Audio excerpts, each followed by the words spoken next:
الحمدللہ وکفا وسلام علی عبادی الذین اصطفى اما بعد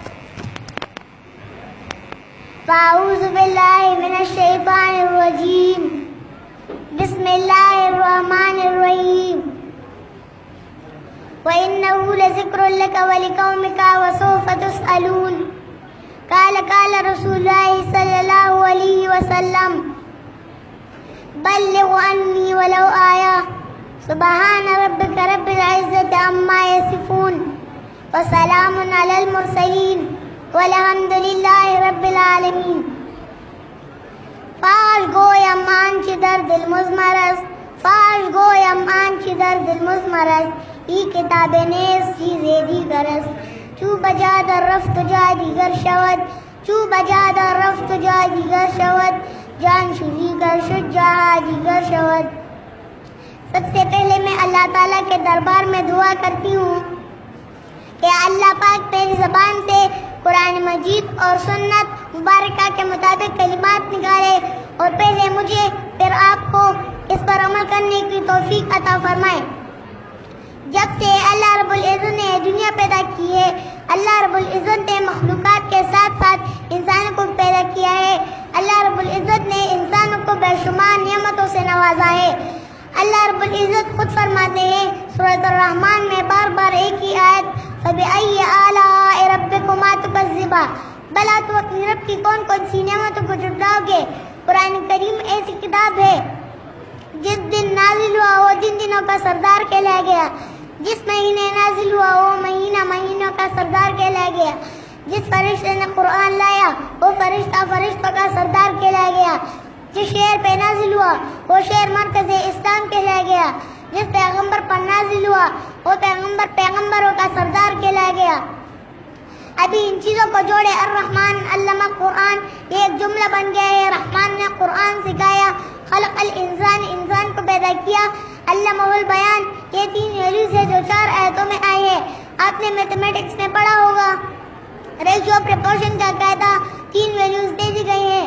اب چوتھی تلاش کرو، یہ چوتھی ویلیو کیا ہے. دیکھو اگر تمہیں کوئی قوت بیان اللہ نے دی ہے تو اسے قرآن بیان کرنے میں صرف کرو. جیسے ہم کہتے ہیں توپ سے مکہ نہیں مار جاتی، تو توپ جتنی بڑی ہے مکہ تو نہیں مار جاتی. تمہیں تو قوت بیان اللہ نے دی ہے، اسے پیسے کمانے کے لیے استعمال مت کرو، اسے قرآن بیان کرنے میں استعمال کرو. جو نتیجہ نکلا ایک حدیث میں آیا ہے، اس نے ایک عجیب نطفہ الرحمن علم القرآن خلق الانسان علمہ البیان.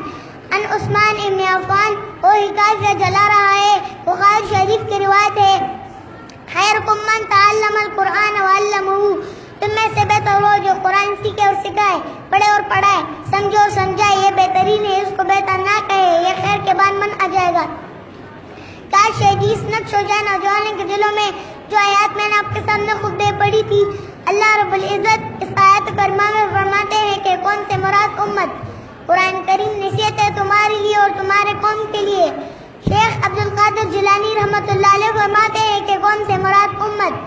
رسول اللہ صلی اللہ علیہ وسلم کی قوم تو اس کی امت ہی تھی، تو آج کل کے لوگوں نے نصیحت کی کتاب کو چھوڑ کر اور کتابوں کو پکڑا ہے. یاد رکھو قیامت کے دن اللہ اس نصیحت کی کتاب کے بارے میں پوچھے گا جو حدیث شریف میں نے آپ کے سامنے پڑھی تھی بلغ عنی ولو آیا، پہنچاؤ آگے کہ ایک آیت کیوں نہ ہو. یاد رکھو آج کل کے مولوی کہتے ہیں کہ قرآن کو رسی کو دبا کے پہنچاؤ. اے قرآن کے دشمنوں، قرآن کے مقابلے میں تمہارا نقص نہیں چلے گی.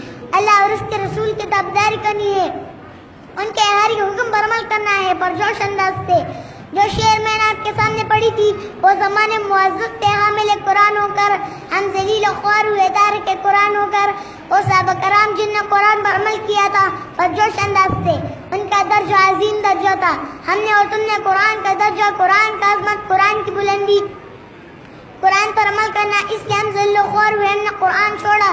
سورۃ القمر پارہ نمبر 27 آیت نمبر 17، 22، 32، 40. ان 4 آیتوں میں اللہ منکرین قرآن کو دلیل دے رہے ہیں کہ جو یہ کہتا ہے قرآن مشکل ہے، قرآن کے لیے 14 علوم کرنے ہوں گے، مدرسے میں وقت گزارنا ہے، پڑھائی روٹیاں توڑنی ہے، تو اللہ ان کو دلیل دے رہے ہیں اور فرما رہے ہیں کہ سورۃ القمر پارہ نمبر 27 وَلَقَدْ يَسَّرْنَا الْقُرْآنَ لِلذِّكْرِ فَهَلْ مِن مُّدَّكِرٍ. ہم نے قرآن آسان نازل کیا، کوئی ہے جو اس سے فن اور نصیحت حاصل کرے؟ واہ واہ واہ، قربان جو میرے اللہ پر، سبحان اللہ، اللہ اکبر، اللہ اکبر۔ میری عمر کیا ہوگی؟ بس 6 سال، اور دیکھیں میں آپ کے سامنے قرآن سے بیان کر رہی ہوں۔ مجھ پر قرآن مجید کی علماء کی محنت ہے اور نبی کریم صلی اللہ علیہ وسلم کی وارثوں کی مجھ پر محنت ہے۔ میں آپ کے سامنے قرآن سے بیان کر رہی ہوں، ایسا بیان کوئی مولوی بھی نہیں کر سکتا۔ بس 1 گھنٹہ قرآن کو بیٹھنا تھا اور مجھ جیسے کم علم شخص آپ کے سامنے بیان کر رہا ہے۔ اے قرآن کے طالب علموں، اے محفل قرآن والوں، مجلس قرآن والوں، میں آپ کو دعوت دینا چاہتی ہوں کہ قرآن کو منور کرو، سیکھو اس کو، سکھاؤ اس کو، پڑھو اس کو، پڑھاؤ اس کو۔ دیکھو قرآن بالکل آسان ہے، بچہ بوڑھا سب قرآن سیکھ سکتے ہیں۔ دیکھو قرآن کے لیے آیا کرو، جن جن علاقوں سے آپ لوگ آئے ہو، جن جن علاقوں میں قرآن کا درس ہوتا ہے وہاں پر جایا کرو۔ میں اپنا بیان ایک شعر کے ساتھ ختم کرنا چاہتی ہوں۔ نہ دنیا سے نہ دولت سے نہ گھر آباد کرنے سے، نہ دنیا سے نہ دولت سے نہ گھر آباد کرنے سے، تسلی دل کو ملتی ہے خدا کو یاد کرنے سے۔ یا اللہ ہمارے استاذان حضرت شیخ القرآن حضرت مولانا خلیل الرحمن اور حضرت مولانا طارق علی خان کی عمر اور علم میں برکت ڈال، اور ان کا کاروان تر قیامت تک جاری رہے۔ وآخر دعوانا الحمد للہ۔